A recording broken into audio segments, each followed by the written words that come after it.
Hi there, St. John's Family, Father Curt here, and we are approaching Sunday, September the 18th of 2022, and I want to walk you through the email that I'm sending out in advance of this weekend. This is in the editing mode, so I don't know how well you can see it. This is the first time I've attempted something like this, but anyhow, we're going to go with it.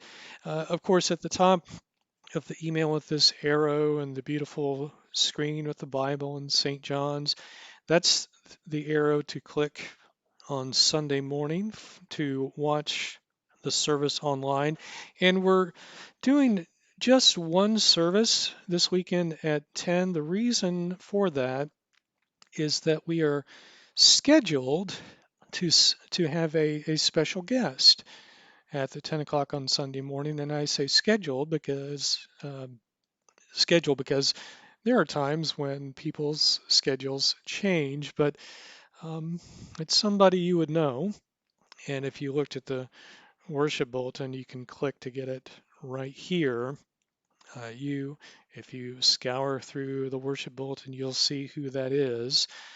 Um, but anyway, no 7:45 this week. But that brings me to another point. If you desire to come to the 7:45 moving forward, we will need servers and readers and ushers. So to keep that service going, the early service, um, we need participants. So there's that. Also, the Wednesday noon service, we've put a hold on that. We've put an indefinite pause on that simply because nobody's participating. So if nobody's participating, it doesn't make sense to hold it. Um, but for right now, because of that, we're actually going to increase the number of online services. So we'll have online daily devotions every morning, except for Sunday morning, every morning at 6 a.m. So you can catch those on YouTube, Facebook, or Vimeo. And I'll put the link to the Saturday morning one right above the link for the Sunday morning worship service.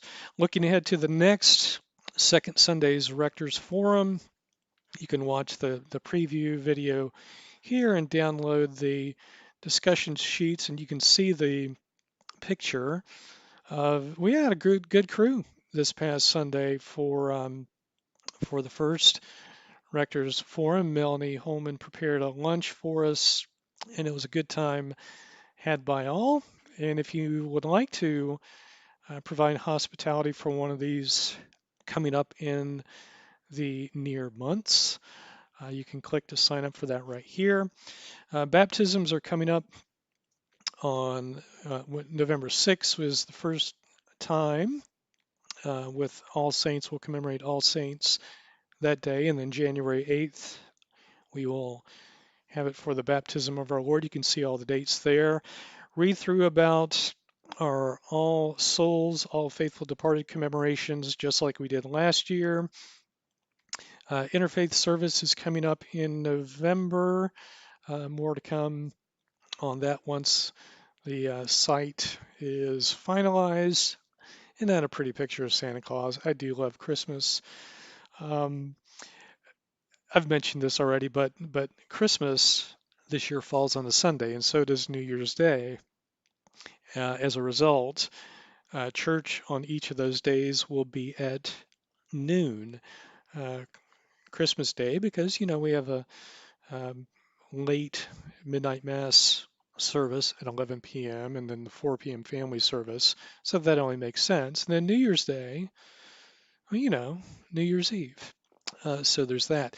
If you'd like to sign up to be a reader, server for the 10 o'clock service, please do look through those. And of course, we have our prayer list.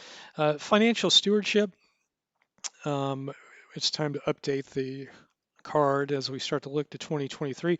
And as we go to 2023, I'm going to send out a letter next week. I'll send it by real mail and email as well because we have some things that we need to do going into 2023. And so I'm going to invite you to a deeper level at St. John's. We got some gift stuff there uh, at the bottom of the email, things that we need.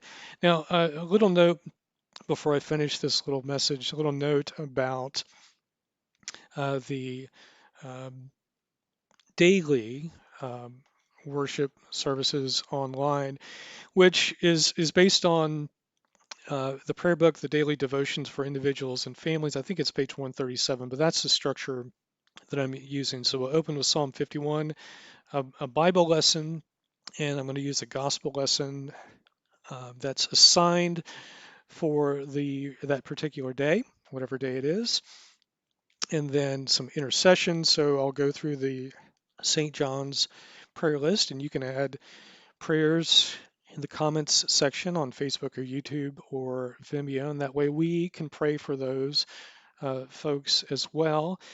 Then we'll say the Lord's Prayer, then I'll say the collect of the day for the previous Sunday so that we have those particular intentions for that particular week.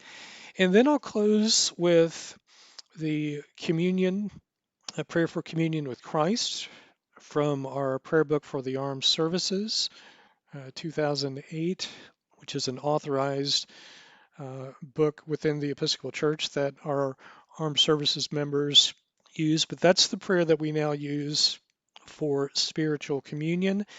And so we'll say that. And then I will show in our monstrance, which is the the gold round holder. Monstrance comes from the word demonstrate, so it means to show. So we will show the blessed sacrament, the blessed bread, in which we believe Christ is truly present.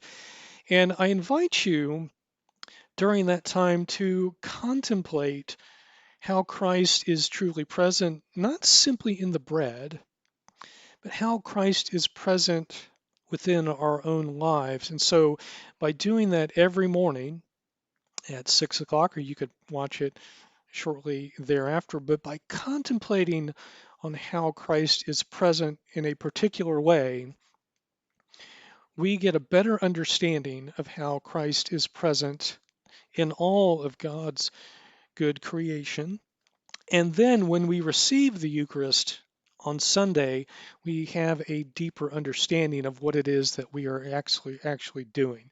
So I invite you to take part in these online services, and then also um, uh, increase your commitment on Sunday mornings as well. I know that some travel and there are family things to do and whatnot, but when you're here in town in Saginaw, boy, I really would love to see you in person. But if you can't make it, of course, you can watch online. So hope to see you Sunday, September 18th at 10 a.m. Remember, just one service this week, and potentially, God willing, we will have a special guest and a reception afterwards. So don't want you to miss it. Um, Anyhow, love to all. We'll see you soon. Take care.